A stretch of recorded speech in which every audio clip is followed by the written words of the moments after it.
모두가 행복한 미래 정용실의 뉴스 브런치. 네, 정용실의 뉴스 브런치 듣고 계신 지금 시각 10시 30분입니다.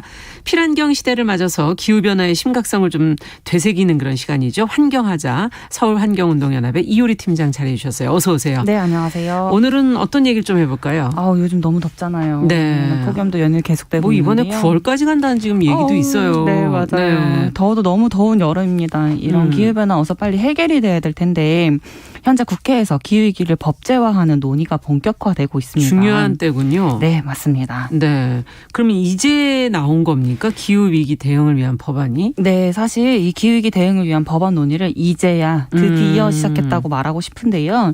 왜냐하면 작년 9월이었습니다. 정부가 그린 뉴딜과 2050 탄소 중립을 천명을 했고 국회에서는 9월 기후위기 비상선언 결의문이 본회의 문턱을 통과를 하면서 국회 차원에서 이 비상 상황이다라고 인정을 한 사례가 있었습니다. 네. 그런데 꼬박 1년이 흐른 것입니다. 맞아요. 정말 비상한 상황이라고 인정을 했다면 이렇게 오래 끌 이야기가 아니었다고 생각이 되고요. 또 심지어 기후위기 대응 법안이 국회가 비상선언을 했던 그 9월 이전에 이미 나와 있던 상황이었거든요. 그렇죠. 이미 8월에 정의당의 발의를 시작으로 또 작년 말에까지도 민주당과 국민의힘 의원들도 관련 법안들을 많이 발의를 해놨습니다. 네. 이 이후에도 법안 발의가 계속 이루어져가지고요. 현재까지는 기후위기 대응에 관련한 법안이 총 8개가 있는 상황입니다. 8개. 네, 하지만 여기서 중요한 게 이 모든 법안이 모두 계류 상태에 있다는 거고요. 네. 이렇게 많은 법안들이 심사되어야 함에도 불구하고 올해 4월이었죠. 부산 재보궐선거를 앞두고 가덕도 신공항 특별법만을 서둘러 처리했던 사례들도 있었고요.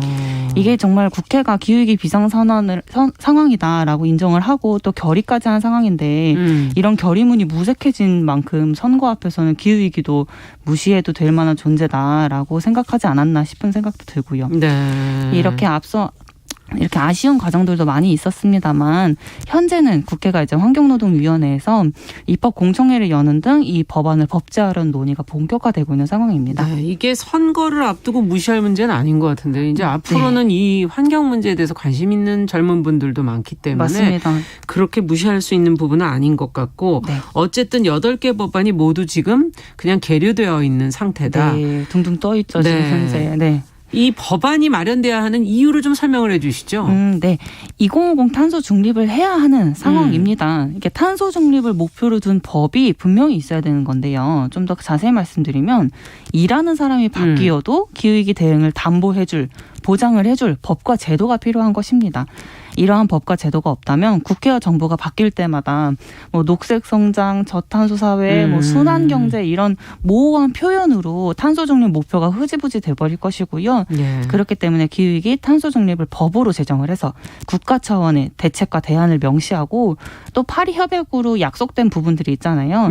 우리가 당사국으로 가입되어 있기 때문에 이런 의무해야 할 사항들을 규정을 하자라는 것입니다. 네, 다른 나라들도 지금 목표를 잡고 다 가고 있기 때문에 우리도 사람으로서 그때 발언으로 담보할 것이 아니라 법과 제도로 그냥 만들어서 하나하나 단계를 밟아라 지금 그런 맞습니다. 얘기신 것 같고 시간이 그리 많지도 않은 것 같다는 생각도 좀 들기도 하고요. 네, 맞아요. 네, 근데 어떤 내용의 법안들인지 그 내용을 좀 들여다보고 싶거든요. 네, 현재 우리나라가 뭐 저탄소 녹색성장 기본법, 뭐 온실가스 배출권 관련된 법, 뭐 대기환경 보전법 이런 것들로 온실가스 감축을 이행하고 또 추진을 하고 있습니다. 그러나 지금 현재 있는 법과 제도로는 2050 탄소 중립 목표를 달성하기에는 법률적 기반에 한계가 있는 상황이에요. 그러니까 즉 앞서 말씀드린 이런 법들이 2050년 탄소 중립을 목표화하지 않았기 때문에 이 탄소 중립을 하기에는 어려운 한계들이 존재하는 거죠. 그래서 각 정당의 의원들이 여러 법안들을 제출을 한 것인데 현재는 정부가 이런 많은 법안들이 발의가 되어 있던 상황이다 보니까 이것들을 종합을 해서 대안 법안을 제시하겠다라고 얘기를 한 상황이고요. 발의된 법안들의 주요 내용을 좀 살펴보면요. 뭐 2050년 탄소 중립을 목표화하고 또 중장기 온실가스 감축 목표를 설정을 하고 목표를 설정하는 거. 네, 맞습니다. 이를 달성하기 위한 기본 계획의 수립과 이행, 뭐 이행 현황과 점검 이런 것들을 어떻게 체제를 정비할 것인가에 대한 내용들이 담겨 있고요. 좀 이 법안들의 수많은 쟁점들이 놓여 있어서 이걸 좀 자세히 말씀드리고 싶어요. 어떤 쟁점들이 있습니까? 네, 여러 법안들 중에 이명박 정부 때 만들었던 이 저탄소 녹색성장 녹색성장 기본법을 그대로 이어받아서 법안을 만들어내겠다. 이 법을 기반으로 두고 2050 탄소 중립만 목표화하자라는 법안도 있어요. 예. 그리고 또 2030년 감축 목표를 또 법에 명시하지 않은 법도 존재하고요. 예, 좀 자세히 말씀드리면 먼저 저탄소 녹색성장 기본법 같은 경우에는 당시에 해당 법을 제정할 때부터 말이 많았던 법안이었습니다. 일단은 온실가스 감축 목표도 분명하지 않았고요. 또 그래서 매번 정부가 새롭게 바뀔 때마다 이후에 뭐 박근혜 정부, 이후에 뭐 문재인 정부 이렇게 바뀔 때마다 온실가스 감축치가 계속 후퇴하는 현상들을 보였어요. 그래서 국제사회로부터 기후악당이라는 지적까지 받았던 사례가 있었고요. 네. 당시에 이 법이 제정된 이후에 단 하나의 이제 사례를 좀 살펴보면 2009년 당시에 40기 정도였던 석탄화력 발전소가 현재는 60까지로 급증을 했던 사례가 있었거든요. 네. 이런 녹색 성장이라는 이름으로 화력 발전소를 줄여야 되는데 더 늘어났다. 네, 맞습니다. 그러니까 분명히 저탄소 녹색 성장하겠다, 저탄소 하겠다라는 법이 있었음에도 불구하고 석탄화력 발전소도 늘어났던 사례가 있었던 거죠. 네. 녹색 성장이라는 이름으로 지난 정부에서 무슨 일을 벌였는지 두 눈으로 우리는 똑똑히 목격을 했었거든요. 네. 근데 이 법을 계속 이어가겠다라는 말은 사실 좀 어폐가 있는 거죠. 온실가스 감축 안 한다라는 말 아닌가 싶은 생각도 들어요. 근데 이게 또 최근에 환경부에서 이렇게 이 녹색 성장을 필두로 한 종합 법안을 제시를 해놓은 상태예요. 지난 예. 6월이었을 거예요. 근데 이제 그런 법안들을 제시를 해서 이제 녹색 성장이라는 이름이 들어가서는 안 된다라고 하면서 기후위기 비상행동, 환경운동연합 등에서 강하게 비판했던 상황도 있었습니다. 예. 또 하나는 이제 2030년 온실가스 감축 목표가 법안에 명시되어 있지 않아서 문제라고 말씀을 드렸는데 예. 이 같은 경우는 이제 외국 법안 사례만 살펴보더라도 2050년 목표만 기술하는 것은 온실가스 감축 의무를 회피하는 것 아니냐라는 이야기가 있어요. 그러니까 이 이야기는 2050년도까지 그래 탄소 중립해라고 했는데 그 전에 목표는 없어라고 하면 이거 정말 목표 달성할 수 있어? 하겠다는 거야? 네, 네. 이런 거죠. 네. 그러니까 즉 중간중간의 과정을 목표화해야 된다. 로드맵을 수립을 해야 된다라는 그래도 것인데요. 지금 될지 안 될지 모르죠. 네, 맞습니다. 그리고 또 무엇보다도 지구 평균 온도 1.5도를 상승하는 것을 막아야 된다라고 얘기를 했던 IPCC에서 탄소 중립을 제안을 해왔잖아요. 각 국가에. 네. 근데 이 탄소 중립 2050년도 탄소 중립을 제안을 하면서 동시에 같이 제안을 했던 게 2030년도까지도 이 목표를 온실가스 감축치를 절반 수준으로 만들어라라고 하는 게 있었어요. 그렇기 때문에 이 IPCC의 이야기에 따르자면 우리는 2030년도 목표도 분명을 해야 되고요.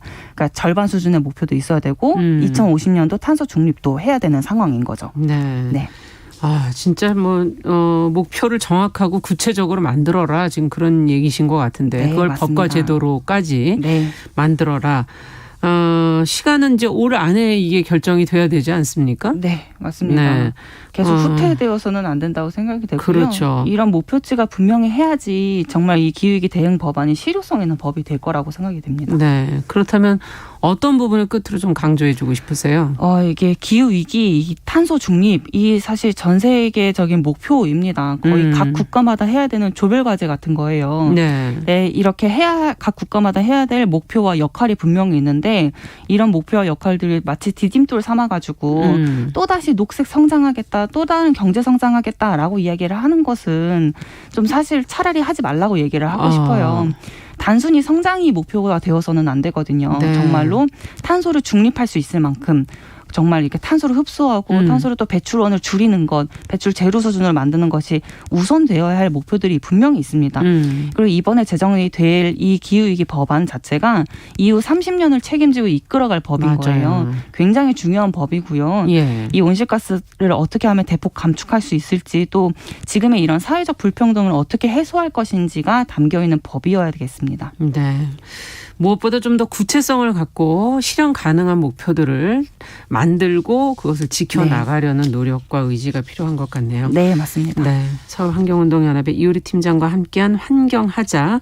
오늘은 기후위기 대응에 우리나라는 어떤 법안들이 지금 논의가 되고 있는지 또 어떻게 지금 절차를 밟아가고 있는지 저희가 같이 한번 살펴봤습니다. 말씀 잘 들었습니다. 네, 감사합니다.